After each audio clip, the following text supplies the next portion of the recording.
Breaking news ఇది AgriGold customers and agents welfare సంఘం అధ్యక్షుడు ముప్పాల నాగేశ్వరరావు నేతృత్వంలో బాధితులు రాష్ట్ర సచివాలయంలో హోంమంత్రి వంగలపూడి అనితతో భేటీ అయ్యారు.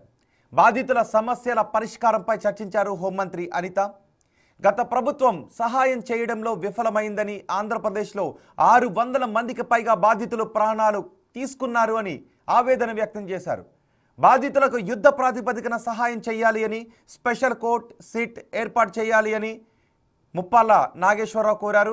రాష్ట్రంలో 9.50 లక్షల మందికి 3080 కోట్ల రూపాయలు ఇవ్వాల్సి ఉండగా కొందరు ఆస్తులు అటాచ్ చేయకుండా అడ్డుపడుతున్నారు అంటూ ఆవేదన వ్యక్తం చేశారు ముప్పాల నాగేశ్వరరావు.